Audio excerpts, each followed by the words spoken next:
Hello, this is the Conquering Hill podcast, and I'm your host, Nicholas Gagner. And today I have a very special guest. Her name is Cate Montana. Cate is a professional journalist who's coming on the program today to speak about her book and many other things called Cracking the Matrix 14 Keys to Individual and Global Freedom. Well, she specializes in many fields: psychology, consciousness, alternative medicine, and health. Over the years, she's written various books. She's been on television and doing radio and television interviews and podcasts along the way. She has a master's degree in psychology and speaks and teaches about consciousness, ego development, spirituality, and the nature of interdimensional influences. You can find her at catemontana.com. Thank you, Kate, for coming on the podcast. How are you today? I'm really good. Thanks, Nicholas, for having me. We've been dancing around doing this conversation for some months. Well, I'm glad we finally got together because just reading the title and reading briefly going over some of your story, the book that you just authored. I've seen a lot of things throughout the years, and I think we had to have this conversation. I remember maybe our first email I mentioned about something about the pandemic, Mhm. and you're speaking about the matrix. I'm like, oh, we gotta get it on together. And obviously, life does pull us in different directions, but I'm glad you're here today. So what made you actually want to write this book about cracking the matrix? What was that turning point in your life where you thought, you know what, I have all these things going on. I can see it, I can feel it. This world's kind of maybe on fire in a sense, but I have a lot of things going on inside of myself spiritually. What was that turning point? You said, I got to put the pen to the paper here, or and keep going and write something down. Yeah. Well, it was COVID. Mm, That five-letter word. I've been in the spirituality arena for, oh, heck, 40 years. And so much of the emphasis in the spiritual and in the religious arena is positivity, in being sweet and kind and loving and nice and open, and then spirituality kind of takes it to the next level of, you're always looking to be the higher self, the loving self, the whatever. And so I was living in a positivity bubble, if you will, thinking that I was really moving into an advanced level of consciousness and mind. And then COVID happened. And I looked at the world going fucking nuts, and mandates and totalitarianism. And I'm a health journalist. I write a lot about alternative health issues. And early on in COVID, I and I have a so and I've got a homeopathic background. So early on in COVID, I wrote an article for a UK alternative health magazine called "What Doctors Don't Tell You," and about homeopathic protocol for COVID. I talked to the top homeopaths around the world. I talked to the top homeopathic epidemiologist in South Africa, Jeremy Sher. In April of 2020, he'd already worked with over 800 patients with COVID using homeopathy. And not one went to the hospital. And all of them, 100%, were walking and out in the world again within 3 to 7 days. So I wrote about the protocol. I was like, phew, I don't have to worry. I stocked up on a few homeopathic remedies, submitted the article, it ran. And then I looked around and the world was in lockdown and masks and everything else. And it was this total cognitive dissonance, Nicholas, between what I knew was the truth versus what was being shoved down people's throats by the governments and by the World Health Organization, the CDC. And at that point, I went, okay, something's deadly wrong with my reality here on planet Earth. There is something I have not obviously seen to explain what the hell is going on. And so that's when I got out of my positivity bubble of love and light and went, okay. And I turned around and I started to address the shadow. And I, quite frankly, bluntly saw that what was being perpetrated upon humanity was evil itself. And so I put aside my prejudices against what I considered previously superstitious nonsense about evil and the devil, um, and started researching. And what I uncovered was, oh boy, what I uncovered was going back at least 5,000 years. That was as far back as I could track it. All civilizations, all cultures on every continent on this planet have known about, identified, and written about this interdimensional, non-physical, malevolent, entropic, like it sucks the life out of you. You know, it's like a black hole of negativity that it just draws people to their lowest common denominator. That's its energetic influence and signature. The ancient Greeks called these beings the archons. Native Americans, some of the tribes call these beings Wendigo. Others refer to it, I think the Iroquois Nation refers to it as Wetiko. Um, the Hawaiian kahunas call it the Epa. Of course, Christians call it Satan. In Islam, it's Iblis and Ashaitan. Um, and I was like, Carl Jung wrote about this force and identified it. He called it the antimemos, basically the consciousness of the Antichrist. And he labeled it as a malevolent force and working through people. And I was like, holy, holy shit, how did I miss this? So the next question in my journey of investigation about what was going on planet Earth, what's driving us like cattle in a chute towards a very conflicted and negative and sick existence on this planet. I'm like, okay, if for 5,000 years, every civilization known to man, oh God, and the shamans and the medicine men and women, they've known about this influence for eons. So my next question was, well, like, holy moly, if we've known about it for 5,000 years, why do we not know about it? Mm. You know, and Are they so winning? Are they is that what's going on? No, the you talk about the anti-life force. Is it winning? Has it got a stranglehold on society currently, do you think? well, it has a stranglehold on society, absolutely. And but you know, when you're struggling for your life and you're gasping for air, you kind of wake up that something's around your neck throttling you. So that's a negative good thing. Um, so I was so as I say, my next question was, well, why don't we really know about this? And so I looked at religion, and let's just take Christianity. I was raised in the Episcopal Church, and my parents weren't overtly religious, but you know, my mom wanted to raise a good God-fearing Christian daughter, so you know, I got dragged to church until I was 16. And so I weaseled out of that eventually, and then eventually came to spirituality. But looking back on my Christian roots, and how the devil is portrayed, how Satan is portrayed is ludicrous to the modern mind, scientific mind. You know, the red skin and the horns and the cloven hooves and the bloody eyes. It's just like, oh, please. Plus, you know, the Satan is you know, that story is couched in a bunch of other unbelievable stories like, you know, Adam and Eve, one man, one woman created all of humanity without committing incest. You know, it's like, uh-huh, right. You know, so evil and this negative influence was presented to us now in modern times in such a ludicrous way, it's easy to dismiss, which I did. Then when I looked at, well, okay, in my new age spirituality arena, how was Satan evil portrayed? Well, it's not. We don't look at the dark in the spiritual arena. We are only supposed to look at the light. It's like, don't look over there. No, no, no. Mm, Turn away. Don't look. Don't look. Look to the light. Oh, yes, only go to the light. And I was like, okay, that's like being driven like sheep in a certain direction. Don't look over there. So there was this insidious influence, if you will. Then of course we've got this influence going, no, don't look over there, or making something, twisting a reality through religious stories that makes it so silly you don't worry about it, or makes it so horrific as it's presented in movies, well, and is presented in you know, any Bible thumping fundamentalist, you know, preacher is pretty freaking scary thinking about, you know, going being pitchforked into hell, you know, or making it so horrific that we don't look at it. mm. We're just scared.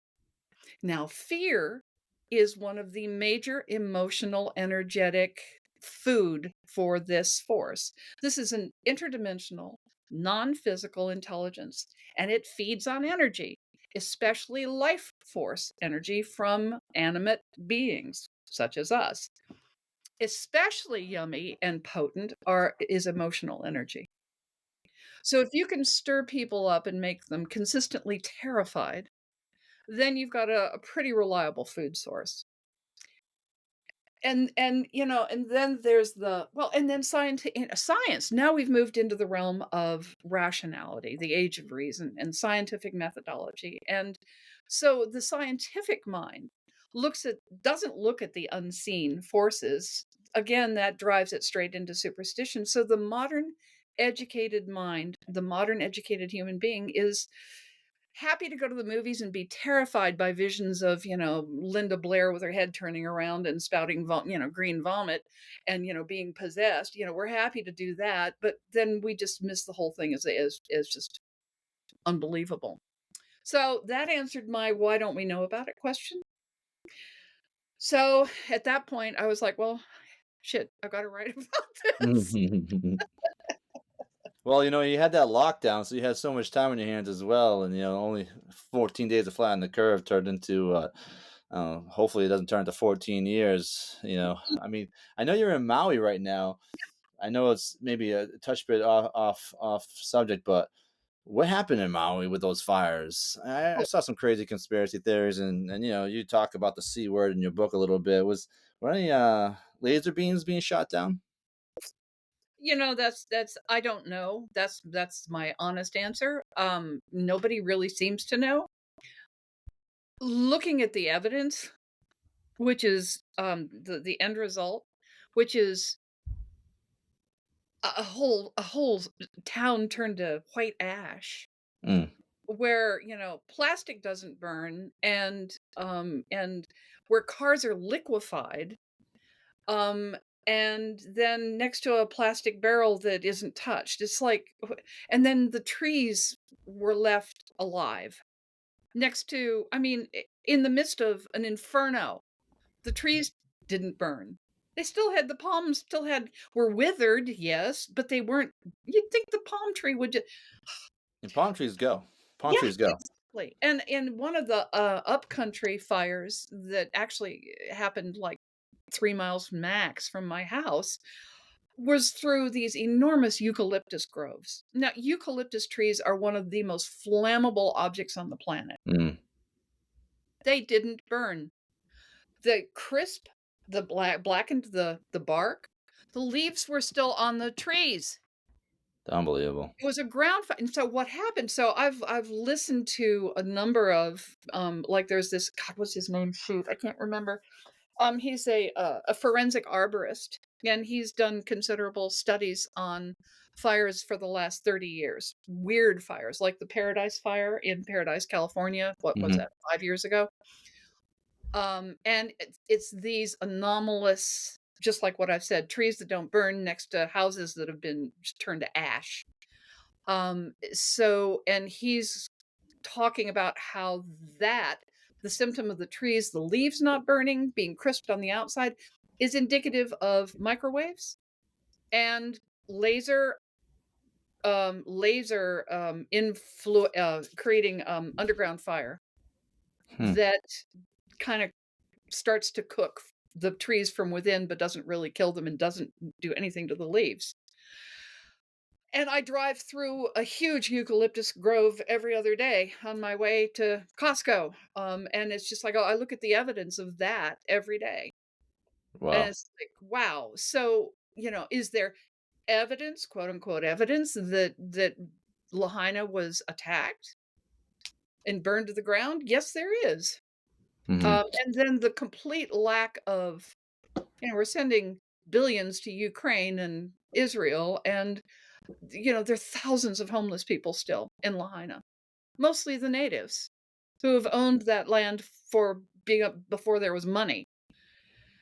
And, just the complete just the neglect. I mean, Yeah, there's not there's no more media covering it, national there's no media. It's like, media. you had your 24, 48-hour news cycle and that was it. And now, Yeah, that was you certainly know about the media pushing the narrative.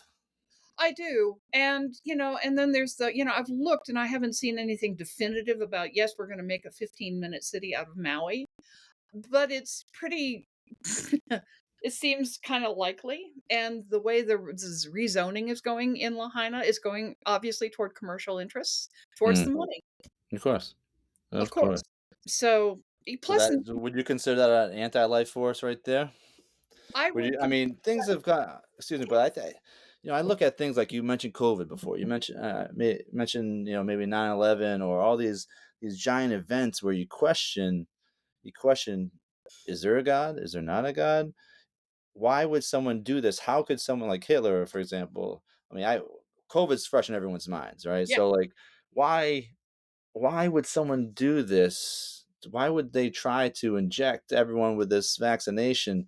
Why? What is the end game here? What does Bill Gates have to do with this? Or Klaus Schwab? Like, are these people even human? I think that's a really good question. I think that they have been the thing how these interdimensional beings work is that they infiltrate the mental body or the emotional body and even the physical body wherever there's been trauma. Wherever we're wounded and we've got emotional issues and we're shut down, that's an open door for these interdimensional energetic energies to penetrate us and literally, quite frankly, take us over. The more damaged, the more shut down, the more unwilling to self introspect, the more our heart is shut down from whatever damage, the more that influence, which I call anti-life because that's how it shows up. Complete indifference to life, complete incapacity for emotion, a complete incapacity for empathy. And you look at these people like Gates and Schwab and Harari and all those, and they're dead-eyed, Mm, and their policies are anti-life, anti-love, anti-human. They're inhuman. So I would say that people like that, if they're not freaking clones, already, are beings that have literally been taken over by this mindset, by this energetic, by this intelligence, which is very black and white, non-emotional, binary, entropic, negative, operates at a very low frequency. So when these people are taken over, which they are, they're no longer, as you say, human. Not really. They're not capable. They don't even, they can't even imagine. They can fake love, they can say the right words, they can plaster the right expressions on their face and do the dance, but they feel nothing of love or empathy, compassion, or concern. So, because any human being like yourself would ask just what you asked. How is it possible for another human being to perpetrate such horror on other beings? I mean, the media kept the numbers in Lahaina down to, what, 103 people died. Bullshit. no way, right? I mean, it was thousands. At least, I'm going to say, at least 1,000 people died, mostly children. And so how is this possible? That is how it's possible. We're trained, the influence of this intelligence, and it is an intelligence, is to insinuate itself into our psyche such that we begin to doubt our heart, that we begin to doubt our value, that we begin to doubt our capacity for goodness. And if you look at the overall message of 95% of religions on this planet, they've taken really core values that support life. You shall not kill, do not lust after your neighbor's daughter, all the, do not steal. They take very natural life-based, how can we support life and goodness and community with one another? And they take those very simple basic truths and then twist it into a format that is now we're hotbeds of sin. The body is corrupt. It's a corrupting influence. You're born into original sin, which means that you're a piece of shit and you're not worth anything and you can't trust yourself. And if you have an inner prompting or an inner voice, that's the devil. And the only goodness in existence is outside someplace in called heaven, in a God someplace. And it's only God who is good. And only by, crawling on your knees and begging forgiveness for how you were created can you, begin to assess God's goodness. You'll never be good, but you can get into God's good graces and, go to heaven someday. Holy Moses. Talk about a sick, twisted, demoralizing teaching. And we've had this crammed down our throats for thousands of years now.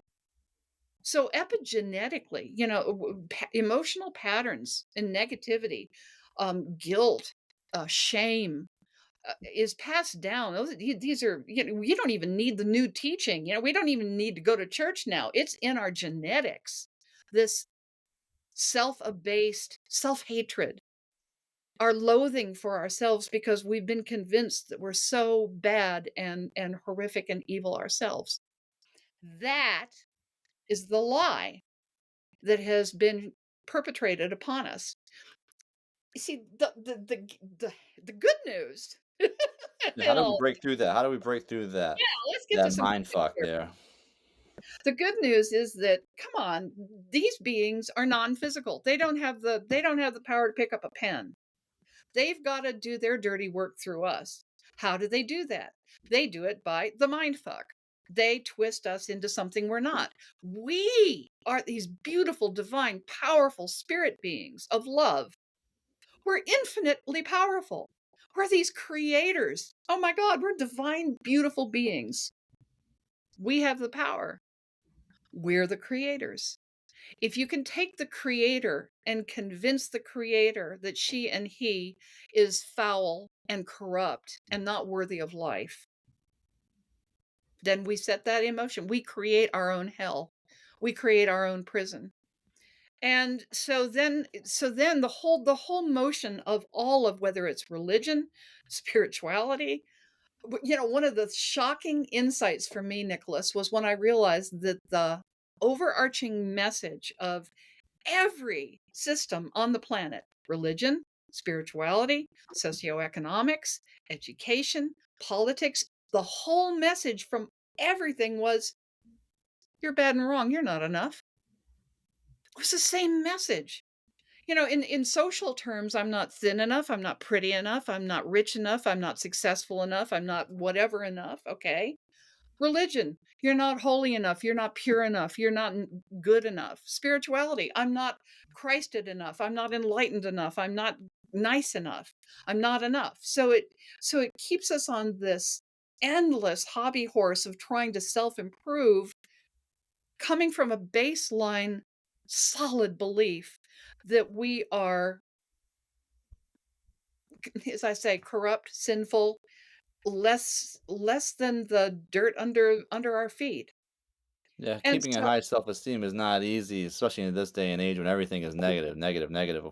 If you're not watching something negative, maybe even if you're not putting yourself down, there's people around you, coworkers, whoever it may be. Like majority and of things that come out of people's mouths tend to be negative, right? this is deliberate. This is a deliberate programming.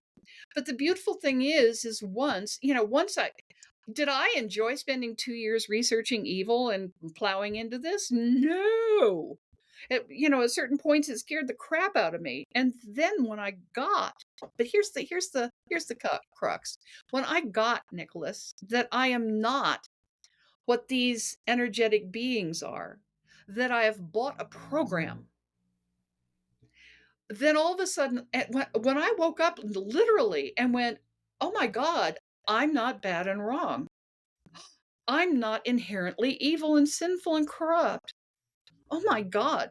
Now, 40 years of meditation, Nicholas, and sure, I've had tons of enlightenment experiences and bliss and samadhi and you name it out the Yahoo. Yeah, but where did I always come back to when I opened my eyes and got off my zazen pillow? I'm a piece of crap. I've got to self-improve. I'm bad. I'm wrong. I'm not enough. I'm shame. La, la, la, la. I got to worry about my on and on. So it would these two realities that I would fight with in meditation and in deep inner coherence. I would come to peace and bliss and self-love. And then I'd open my eyes and I'd be in the world and I'd be Cate Montana. And it was like, wow, totally different reality. I'm a piece of poo. So these two stories conflicted until I finally woke up and went, I now know where the story is coming from. I know why 40 years of meditation won't boost me out of my epigenetically trained, emotionally trained, socially trained, religiously trained, spiritually trained self assessment of lessness. It comes from something else outside of me. It's not me. Mm, When I saw that, when I really got it, Nicholas, that's when I broke the chains. When I got wonderful. it's a program that I have bought into and it's not me, and that my essence is pure, it's love, it's life, it's light, it's community, it's connection. I was like, "Oh, ho, ho, ho, ho." I came home to myself. Now that's where our power lies. Because in that moment, when we flip the switch and we see what's been done and the message that we've bought, we can put it aside, literally, like just throw it away and go, fuck that. I'm not that. Then we begin to then we step into our power. Right Then we on. start to, then we start to radiate what we really are. Love. We start to radiate the coherence of some mutual support, upliftment, you know, wow, that's our power because we're the We creators. sure are. And if we're lucky enough to have created children, what advice you have to any parents out there listening to what you just said, that kind of instilling that in the youth? I know, the youth are they're the closest thing to being pure without all this outside noise. Although between devices and school and everything else coming in, taking the children out of the house as fast as they can with kindergarten or pre-kin or whatever it is. Not homeschooling your children, Yeah. which I've done both homeschooling and have my children at schools. You know, you do lose your grip along the way in raising your own kids the right way if Yeah. you have that right mindset. So obviously you have to love yourself. You have to be in a right state of mind if you're going to instill anything positive in your own children. But what do you say to that? Yeah, well, no, you nailed it exactly. If we got to come home to ourselves and realize what and who we really are and what we're dealing with, then we can guide our children appropriately. We can guide ourselves Mm, appropriately. But until we know what we're dealing with, we're just, fighting in a paper bag blind. So the minute the paper bag came off my head and I was like, "Oh, we are dealing with a negative influence. Huh. Here's how it shows up. Huh. Here's what it's perpetrated. Huh. I'm really clear."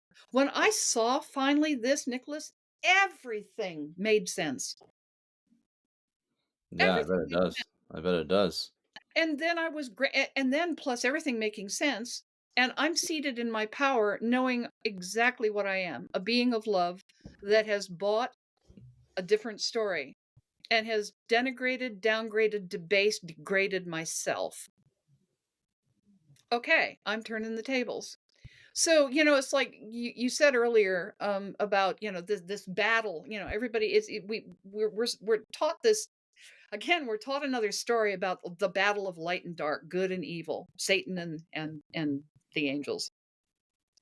And battle is well, we're watching the results of the battle consciousness in the Middle East. Mm, It goes on and on never and ends. it Never never ends. and all it does is produce food, negative emotions, suffering, ghastly suffering. And it creates food for these interdimensionals that drive the wars, that own the elites, that fund both sides and profit. Have you ever heard of Bill Cooper? Oh yeah. He predicted World War III would be started with Israel, whether or not they're bombing someone, or that war will start. World War III will start with Israel and expand out. And basically, I'm sure you're familiar with it, but he believes that they were put there in place for that particular reason, right? So Okay, after World War II, Israel was created to make sure there was a World War III might later be. on. Might well be. I would kinda argue that we've been in World War III for Yeah, the 20, 30 yeah, I years. would say that. I would say 9/11 really kicked it off, to be honest with you. Holy Moses, yeah, but see, so back to your question about parents and their kids is like getting solid with who you really are and waking up to what's really going on. Then you can guide yourself. You can make life-based decisions. The whole COVID vaccine, taking the jab was spitting in the eye of life itself. It's like I knew, and yet we're so programmed. This is why I called my book "Cracking the Matrix." Is is as I said earlier, I have so many new age enlightened friends who are liberal and about natural, they don't use a commercial hair product. And they lined up for the Hmm, jab. And makes no I'm like, sense. but it's driven by fear. Yeah. I ran across a statistic. Somebody said the other day there was a survey recently done that asked, no, it was done back in 2020, a survey that asked people what the mortality rate for COVID, what they thought the mortality rate was. And the average response in America was they thought it was a 25% mortality rate. That was what they thought because of the hammering of the programming. What was the true number? Wasn't it close to like less than Point 3%, zero 2%? 0.01. Yeah, it was something ridiculously low. Yeah, yeah, Anybody between age 0 and 70 had a 0.5% chance of dying. unbelievable. Well, not until they put you onto that machine, and then you're over. Then Oh, your chance was like no, 80%. ventilator and remdesivir, it was a death protocol. And So there was this incentives and all Yeah. that jazz to kill people. So we are in I'd say we're in the last days of the beginning days of the awakening, because and all of this stuff is coming out and we're beginning to wake up and to see. I have been shocked to beyond my I've been shocked so many times, Nicholas, at the depth of the infiltration of this influence into, as you say, education, economics, politics, every level. Our food, oh my god, let's not even get into food supply. Um, Oh, Lord. and Oh, so and so it looks terrifying because it is frickin' terrifying, but it's not what we think it is. This is the time when the tables are getting flipped. And I think I said earlier, it's like a zit getting popped. All the nasty shit that's been hidden and had cosmetics plastered all over it is coming out. and the And pendulum has to swing back. It has to swing back, it you has to. know? Because life itself won't let anti-life eh, the nature of life is growth. It's the impulse of growth, and growth depends on, you look outside and, it's sunshine and fresh air and good nutrients and good soil and being, just natural, simple things. The impulse of all of life across all infinity is growth, evolution. This is anti-growth, anti-level evolution, anti-life. This is taking us into a synthetic 2D AI reality where Absolutely. there's literally a choice where we're choosing between life and what is life giving, nurturing, life supporting, whether it's what we eat, what we drink, what we wear, what we teach our kids, what books we read, video games, etc., etc. Every moment of the day, am I choosing something that is feeding my spirit, my soul, that's feeding and nurturing every cell in my body with love and upliftment and life? Am I choosing that, or am I choosing this other? Exactly. It comes Exactly. down to that. Choices every day for every single one of us, especially the listeners out there. I mean, we sleep well. Maybe our sleep patterns have changed since we got a little older, but generally we're sleeping 6 to 8 hours a day. Generally, we're working 8 to 10 hours a day.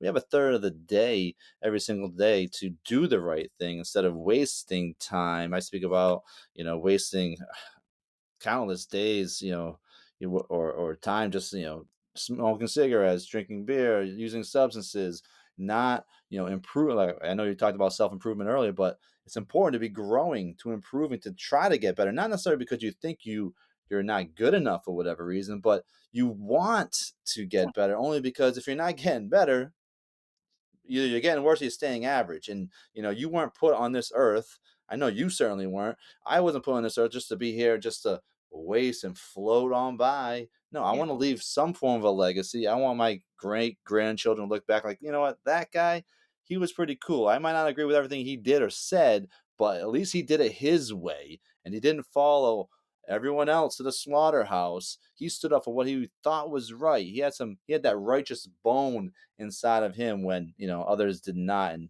I'll take that. I'll stand on top of that hill and die on the hill any day of the week when it comes to standing up for what I believe is right, our God given right for in pursuit of life, yeah, happiness, and love. yeah. Can I give you a really telling example of how this interdimensional influence, energetic influence, has influenced humanity? Um, the whole concept of original sin, which everybody's familiar with, that we are born into a corruption because we're born into bodies, and the body is evil and sinful and all of that. So we know that. So where did that teaching come from? Well, it came from a guy called Saint Augustine back in 365 AD, something like that. It was introduced. He introduced it to the synod of wherever he lived. I can't remember at the moment, but anyway, and then he became Saint Augustine, and the Christian Church picked up the whole idea of original sin because of him. Well, it turns out that Saint Augustine started off life as a sexual reprobate. He was the son of a pagan father and a Christian mother. He just, said to hell with the whole goodness and purity of his mom and all of the treacly church stuff. And he was known to be a drunk and a sex fiend. And then he stumbled across the teachings of Manichaeism. So what's Manichaeism?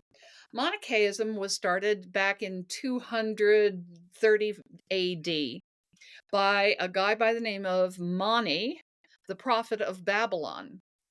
And Mani believed that we were corrupt by our bodies and that we were born into sin because we were born into physicality, and that the only way to become good was to get out of our bodies and go to the light of God and the goodness outside of the body. So that's where St. Augustine picked up the teaching of original sin. So then we ask, well, okay, well, where did Mani pick up this idea? I mean, anybody who's ever spent 10 seconds looking into the eyes of a baby or a young child knows that original sin is bullshit. Yeah, no kidding. It's bullshit. So where did Mani get the idea? Well, it turns out he had what he called the voice of his other self whispering in his ear, telling him, giving him this message. It was an unseen entity talking to him, prodding him into this belief. Amazing how that is stretched over millennia to come to fruition, right? To be Look at taught. the teaching. So the whole and all of the earth religions, the goddess religions that were based in what? The fecundity of the earth, a reliance and trust and appreciation and uh, awe, reverence for life itself and for all growing things and for all things that support life and growth, connection, nurturing, kindness, community, all of those things. All of those things went to shit when the teaching of original sin came in and Christian and drove the whole sin thing of Christianity and Islam and um uh the Jewish religion. So now we've got this epigenetic heritage of shame and guilt and self-loathing that has been imprinted on us from an original interdimensional influence on an impressionable man back in 200 BC, AD. Mm. That's how society has been imprinted and shifted and changed over the course of thousands of years. This didn't happen overnight. Of course, of course. And whenever there is like a major event or something that's going on in the world, at least throughout my life, it always seems like, also the famous line from V for Vendetta, like it always seems like whenever the world changes, it's never for the good. It always seems like it's changing for the worse. Like I can't think of, maybe you can help me out here. I can't think of a positive event that has changed the world in a positive manner. Yeah, maybe an invention like the internet, but the internet was great. It gave us some form of freedom, but it's like a prison planet on the internet, right? Everything's controlled. You're watched, you're recorded, all this jazz, and it's great. It was almost like the internet was almost seemed like it was like given to us, but they had to give it to us to enslave us in a certain way. So like, can you think of a positive development over the last 20, 30 years that changed the world in the right direction? I don't know.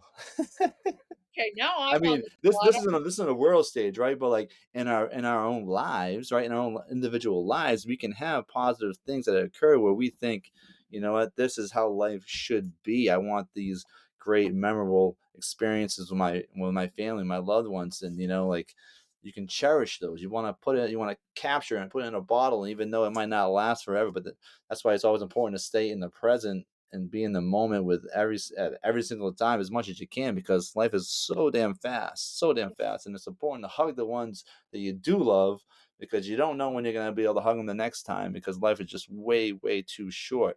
And no matter what happens out there, be it the anti-life force, COVID, or Ukraine war, Israel war, like you're still breathing, you're still living, and you were put here on this earth. Maybe you don't think you were put here to do these magnificent things and change the world, but you know what? If you can live the right way and just try to get better every single day, let the chips fall where they may. If you're gonna do the right thing, just let the chips fall where they may. You can't be afraid of death, but the most important thing is you just can't waste life. You just can't waste life. You're not gonna get another one. well, I would argue that point, but that's a whole lot. Well, go ahead. I don't know. Yeah, I could be wrong. Listen, that's my point of view. Life is ongoing, and yes, the body drops, absolutely, but Yeah. that which you and I really are and everybody else keeps Mm, on going. mm, That's the whole life is infinite. I actually saw that 15 years ago, and after deep meditation, it's just like I finally saw that what I really am, would never die, and it was like, "Wow, wow." But what was a real shocker was I kinda, like, looked upstream and I mhm, realized I'd never been born. mm, I am an infinite being. We bandy these words about, "Oh, God is infinite. I'm a child of God, therefore I'm infinite." And we bandy the words about, but we really don't stop and think. It's like, "Wow, I was never born.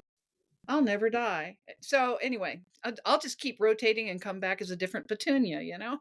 But I think you nailed it. It's the simple things. It's like, okay, yeah, the world is we're like living in a 3D sense around movie theater.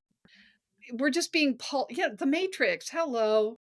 God bless the Wachowski brothers sisters. They really yeah, but people how do rest they? that movie. Yeah, it's a great movie, and it changed, and it woke up a lot of people, and it's an iconic film.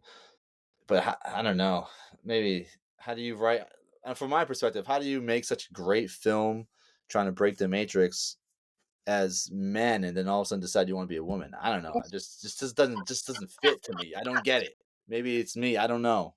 Oh god, I've written a whole other book about the whole trans and sexual gender, patriarchy, divisive illusion that's being shoved down our throats. But anyway, that's another long conversation. But back to the simple things. Having a cookout with your family, planting petunias in Mm, the garden, showing your little 3-year-old how to hold the shovel and add the little organic fertilizer fish meal, whatever. Those are that's what matters. And yeah. in the messaging outside is always about outside of us. It's always about, because we're not enough, we got to go outside of us to get information. The key that we're trained is to never trust ourselves. Because if I'm sinful and corrupt and shameful and dirty, then why would I ever trust myself? So the whole message is to look outside for authority. Follow outside authority. It's always about outside satisfaction. Bigger house, bigger car, nicer clothes, whatever is going to make you happy. Outside stuff. And again, we're back to bullshit. It's the simple family, love, community, mutual support, mutual growth. This is what we're wired for. This is the beings that we are. This is our inherent natural state. And I've traveled around the world to a lot of countries, and the happiest people I've ever known are usually in the poorest of I nations, agree. I in third agree. world countries. They have nothing, and they Mhm. share what little they have with strangers. Absolutely. Absolutely. Happily, willingly, and what a wake-up call because, this exterior message about how horrible we are, and yet everywhere I go, people are kind, supportive, willing to come together, and, it's like it's awesome. Now, the picture we're always given is that we're selfish, greedy, crappy, blah, blah. That's yes, are there sociopaths? Are there psychopaths? Are there bad, rotten, shitty people on the planet? Yeah, but it's not the majority. Definitely not the majority. Oh, they might scream the loudest, but doesn't mean they're right, Like, just because you get an argument with someone, they're yelling over you, that doesn't make them correct, So and you're right about people being in third world countries that are the kindest. There were studies when I first went to Panama in 2009, 2010. I remember reading it was a study based out of the UK at that particular time, and they had some this criteria based on, the economy, the food, the climate, and maybe a couple other things. But basically, the gist of it was which country had the happiest people, and Panama was number one. And I can attest to that. I spent a lot of time there, and I was just there a few weeks ago, and there are rich families there, like in other countries. There's always rich families, right? But majority of the country is, they're living in poverty. They don't make much money, but it is true, they, even 15 years later or whatever it is, they are still very, very happy. And I remember when my daughter, when she was growing up, maybe she might have been 3 or 4, her cousins, they were probably like 6 or 7 at the time, and they were having a ball, and they were playing on the porch. And guess what they were playing with?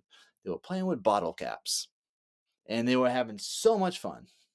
And like, we get caught up, and especially in America and the Western world, where we need to give our children this or that just to be happy, or this device or Xbox and whatever the hell else. Like, you can have fun with your own two hands, just with little things. You don't need to go out and buy this or buy that. And it's just amazing I think how far, or how much we've fallen in a materialistic way, where we have to produce these things just to to bring on happiness when we don't really need it.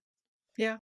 Well, if there's any way that you finally learn that material goods don't make you happy, it's like eat it, buy it, stuff it in every crevice of your body, in your garage, in your living room, and then, get a storage unit and cram more shit in there until Mm, you finally wake up and go, wow, none of this is, this is a wake up call.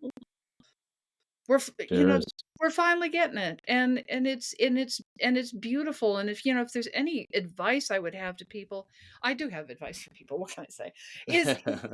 Is to reconnect. We have to reconnect with who we really are, and, just like you were talking about the people in Panama, kind, maybe not educate not maybe not even a 5th grade education, doesn't matter. No money, doesn't matter. Bottle caps to play with, fine. It's love, it's community, it's connection. The simple things, the Simple basics. things. So and I'm not saying that we need to, go back to the land and be Luddites, or join the Mennonite community. I'm not saying that, but it's a matter of waking up to priorities. And we are at a choice point. Period. Full stop. We are at a choice point. We're either going to go into a completely totalitarian AI augmentation biosynthetic regime where we're no longer human, or we're going to wake up to the potential of what a human being really is, which is a spirit of infinite love and eternal life. Don't you think there's like, playing into the whole trans movement right there is like almost training us, or the furries are training us that we're not even humans. We could, if we can't recognize a human, what's the difference between a robot Yep. slash, like, do you see that angle? Oh, absolutely. The whole androgynous, movement and no men, no women, no creativity, no creation, no sex. We can grow babies in replicators. It's a complete denial of life.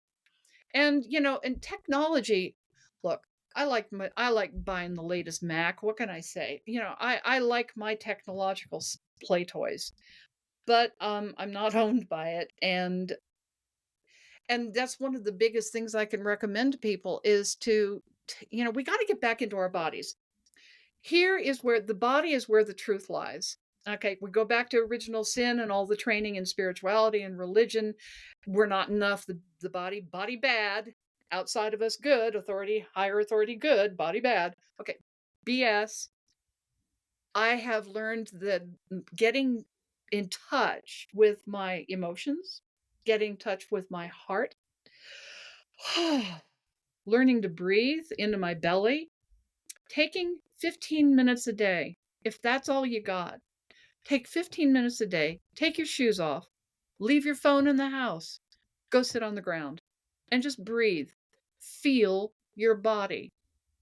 Connect to the earth. You're connecting, reconnecting. You're never unconnected to life, but you're reconnecting your awareness of life and your awareness of what supports life. And the beautiful thing about the body, Nicholas, is that the body doesn't lie.